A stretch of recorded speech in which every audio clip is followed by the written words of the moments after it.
Ideal gas equation. ఒక mole వాయువు యొక్క initial pressure P0, volume V0, పరమ ఉష్ణోగ్రత T0 అయితే ప్రెజర్ను స్థిరంగా ఉంచి వాయు ఉష్ణోగ్రతను T1 కెల్విన్కు పెంచితే దాని వాల్యూమ్ V1 అగును.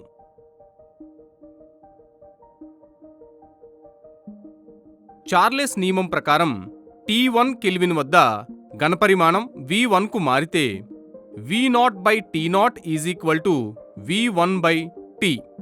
Therefore, V1 is equal to V0/T0 into T. ఇది ఫస్ట్ ఈక్వేషన్. టెంపరేచర్ను T1 వద్ద స్థిరంగా ఉంచి ప్రెజర్ను P0 నుండి P1కు మార్చితే ఘనపరిమాణం V1 నుండి V0కు పెరుగును. బాయిల్స్ లా ప్రకారం PV is equal to constant కనుక P0 V1 is equal to PV.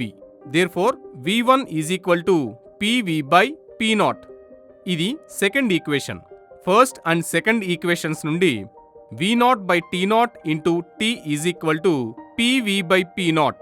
Therefore, P0 V0/T0 is equal to PV/T లేదా PV/T is equal to constant. PV/T is equal to capital R లేదా PV is equal to RT. N moles వాయువుకు ideal gas equation. PV is equal to nRT. ఇచ్చట R ఆదర్శ వాయు స్థిరాంకం. దీని విలువ kilojoule inverse mole inverse. Significance of N.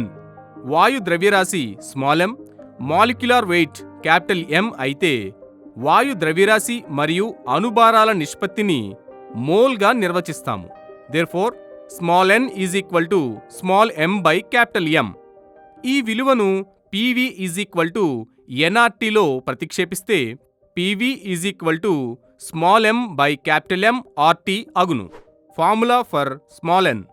వాయు ద్రవ్యరాశి మరియు అణుభారాల నిష్పత్తిని వాయువు యొక్క మోల్ సంఖ్య అంటారు. దీనిని nతో సూచిస్తారు. n is equal to m/M. దీనిని n is equal to N1/NA అని కూడా రాయొచ్చు. N1 వాయువు అణువుల సంఖ్య, NA అవగాడ్రో నెంబర్ అనగా అణువుల సంఖ్యకు అవగాడ్రో నెంబర్కు గల నిష్పత్తిని మోల్ సంఖ్య అంటారు. RMS స్పీడ్ వాయువులో ఉండే అన్ని మాలిక్యూల్స్ యొక్క వెలాసిటీ మొత్తాన్ని అందులో ఉండే నెంబర్ ఆఫ్ యాటమ్స్తో భాగించగా వచ్చే విలువను యావరేజ్ వెలాసిటీ అంటారు. ఈ యావరేజ్ వెలాసిటీ వర్గానికి స్క్వేర్ రూట్ని RMS వేగం అంటారు. RMS వేగం is equal to √c². Therefore, CRMS is equal to √c². కానీ c² is equal to 3/2b. ఇచ్చట b is equal to m/2kT. Therefore, c² is equal to 3 into 2kT/2 into m. Therefore, c² is equal to 3kT/m. CRMS is equal to √c².